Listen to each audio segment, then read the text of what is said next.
Good morning. I thought I'd do a quick video on the Trapper Nelson bug out bag because it's finished.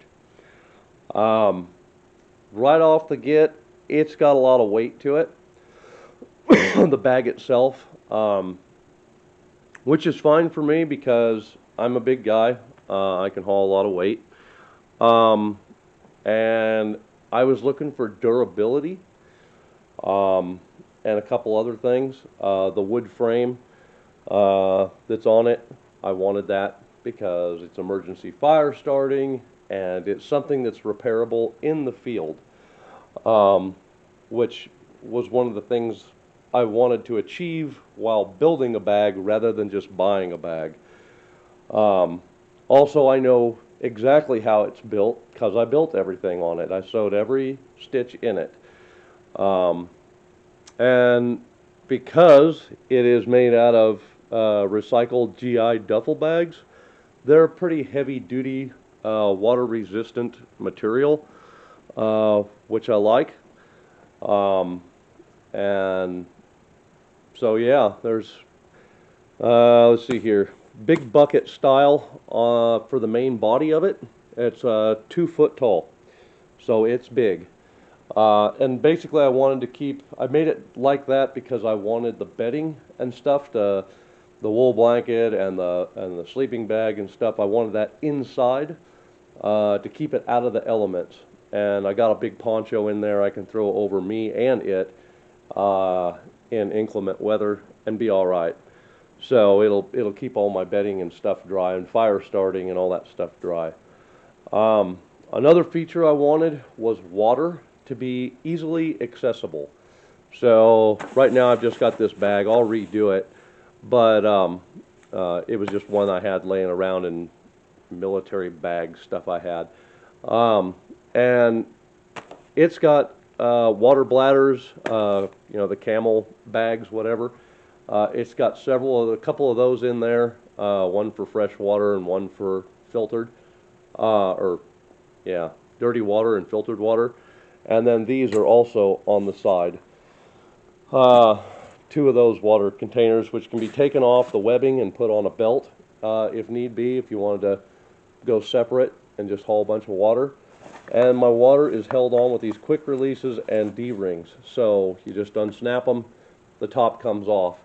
So if I hit water, I uh, I can just drop everything, fill up everything all in one shot, snap it all back together, and I'm good to go. Uh, so I wanted that to be accessible.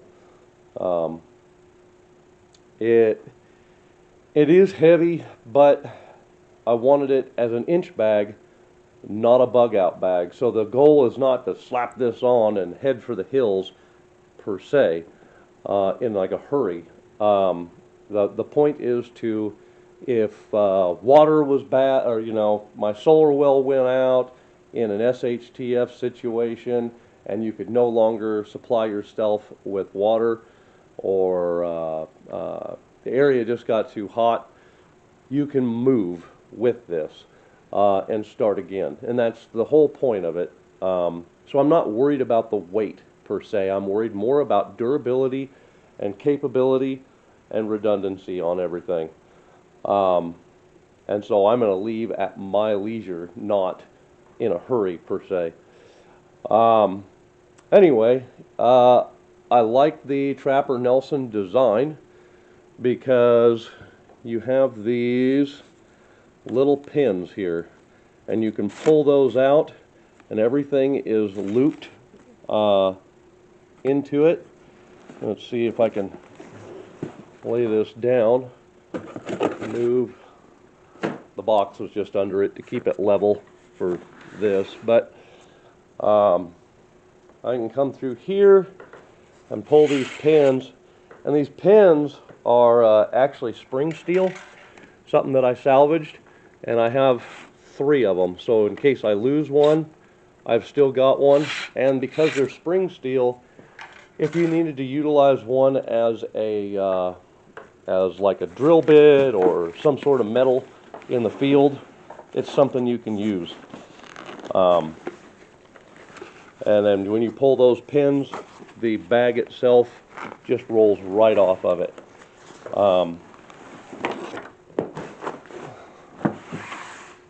I left the medical bag. It's attached to the frame itself, not the bag, because the bag I can drop. And if I go using this to haul a deer back or something to that effect, I still want to have my medical bag available to me. I have lots and lots of these loops that hold this on to suspend this canvas, which means I have lots of tie-off points. If I want to use this as a rain cover, because I have a tarp teepee inside the bag, well, it's going to be inside the bag. I'm working on it. But I want a rain cover for the top of it, and so I have cordage and I have the rain cover itself. The lumbar, I think it's called, deal, the back pad, backrest, whatever, that's strapped on, so that can come off separate. Like I said, it's a wood frame, so I can use this as fire starting material in an emergency, and it's rebuildable. One thing I don't like, I used the original shoulder straps off of one of the duffel bags that I parted out. That was stupid. These will be getting rebuilt because they're not comfortable. I've got some memory foam. I'm going to build up a lot better shoulder straps later. And another one I didn't like, a lot of people were putting loops, I noticed, and looping it around the bottom so that they had a way to quick release the bag itself. Well, they quick release when you're trying to put it on, they quick release when you're taking it off, they just fall off. I do not like that being detachable. That's going to get a better setup on it later on. So that's going to have to change, and obviously I got to put a hem on this, so it's just rough cut right now. I don't want it to unravel. But that is the basics of it. I can take the bag itself off, leave it at camp. I can use this to haul a deer back with, or firewood, or whatever I'm collecting. I can utilize it like that.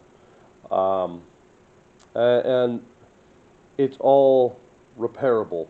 I chose to use buckles.